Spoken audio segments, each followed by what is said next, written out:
은퇴 후 한 달 생활비로 300만 원. 아마 많은 분들이 고개를 끄덕이실 겁니다. 그 정도면 충분하지라고 막연하게 생각해 오셨을 겁니다. 하지만 오늘 저는 그 익숙한 숫자가 얼마나 위험한 착각인지 그 꿈에서 깨어나야만 하는 이유를 말씀드리려 합니다. 잠시 후 9억 원짜리 아파트를 가졌음에도 매달 생활비에 허덕여야 했던 58세 한 남자의 냉혹한 가계부를 함께 들여다볼 겁니다. 그의 계획은 무엇이 어떻게 잘못되었던 걸까요?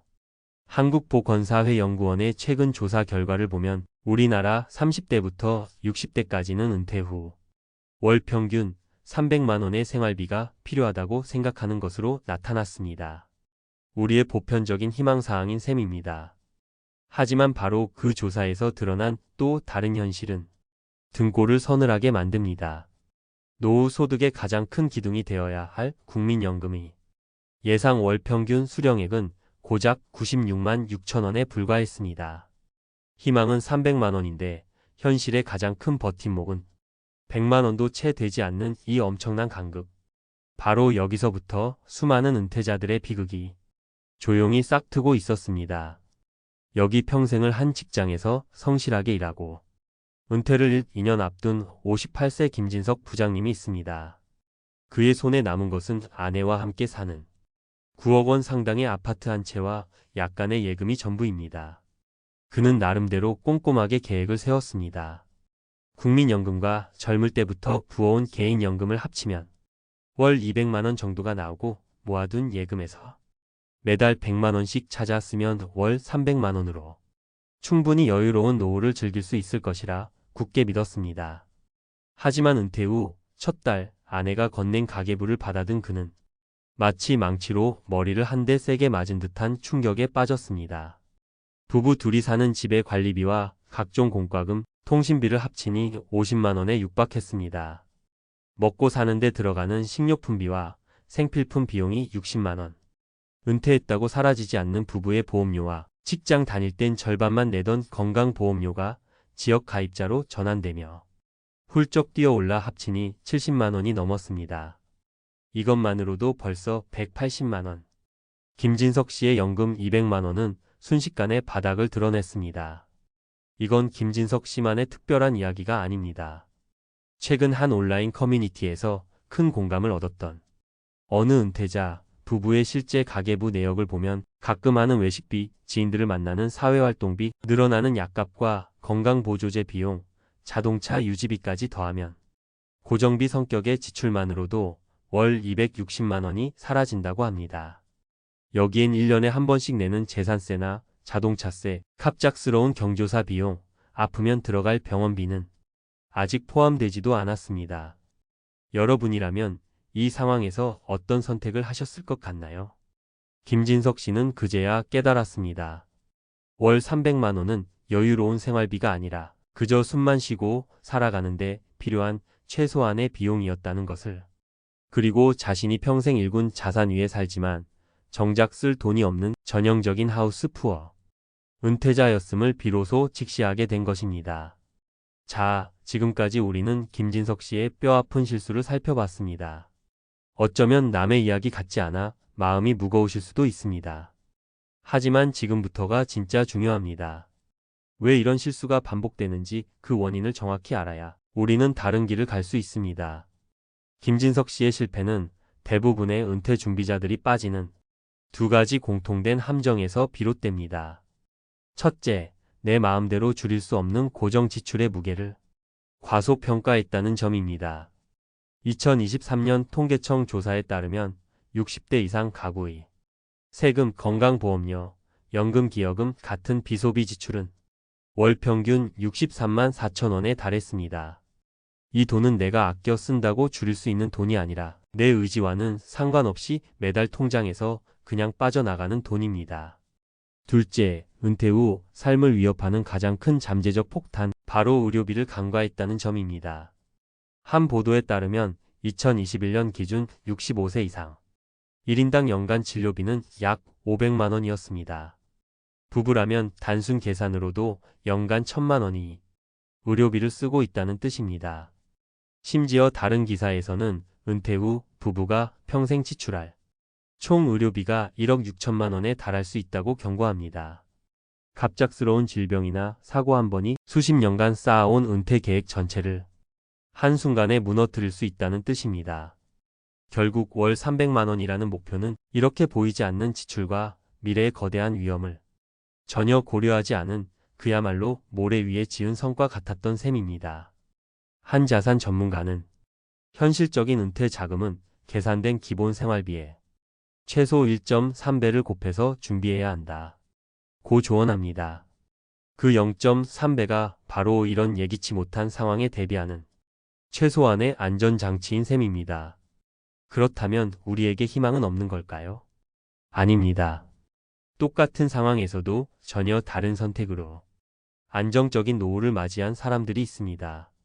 김진석 씨와 비슷한 자산을 가졌지만 은퇴 전 자신의 재무 상태를 냉정하게 분석했던 이수정 선생님의 사례를 보겠습니다. 이수정 선생님은 우연히 한 기사를 통해 우리나라 65세 이상 가구 자산의 무려 82.4%가 부동산에 묶여 있다는 사실을 알게 됐습니다. 그녀는 집 한 채가 전 재산인 이 구조가 얼마나 위험한지 직감했습니다.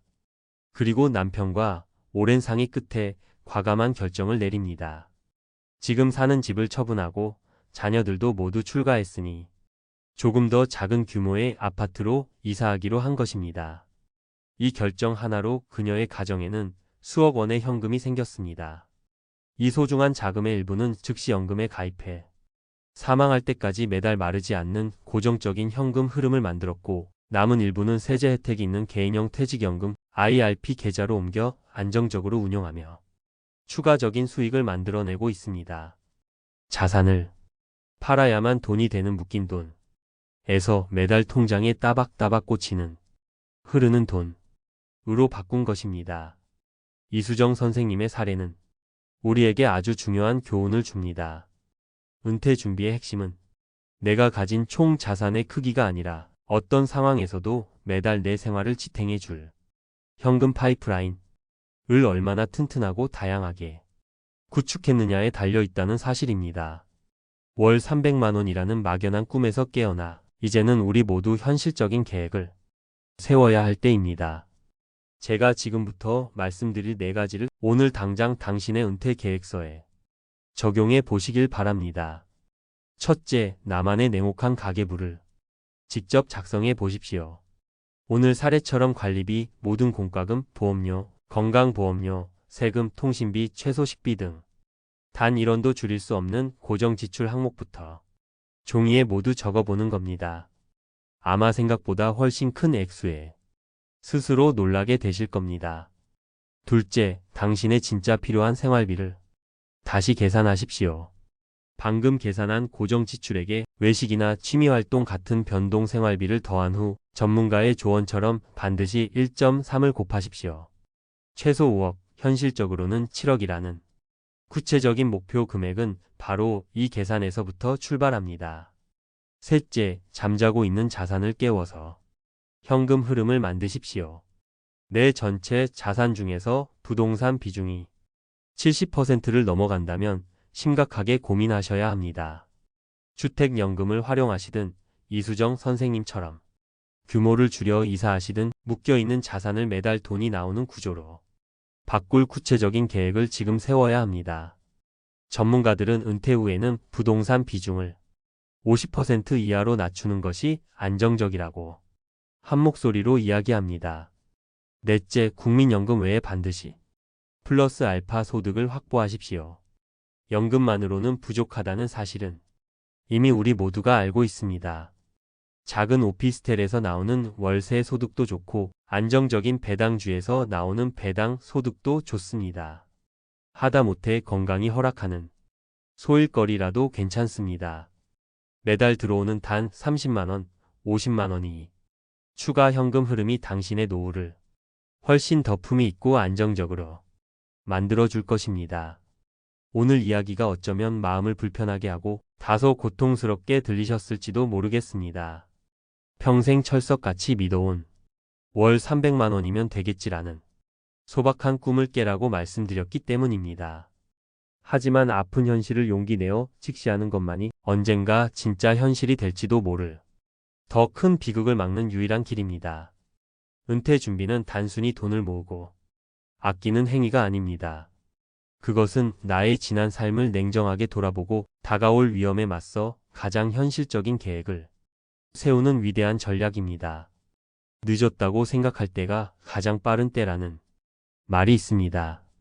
오늘 먼지 쌓인 서랍 속 당신의 은퇴 계획서를 다시 한번 펼쳐보시길 진심으로 바랍니다. 오늘 내용이 여러분의 미래를 준비하는데 조금이라도 도움이 되셨다면 좋겠습니다. 비슷한 고민을 하고 계시거나 여러분만의 지혜가 있다면 댓글로 다른 분들과 함께 나눠주세요. 여러분의 삶이 더 단단해지는데 도움이 되는 이야기로 다시 찾아뵙겠습니다. 구독과 좋아요는 저희에게 큰 힘이 됩니다.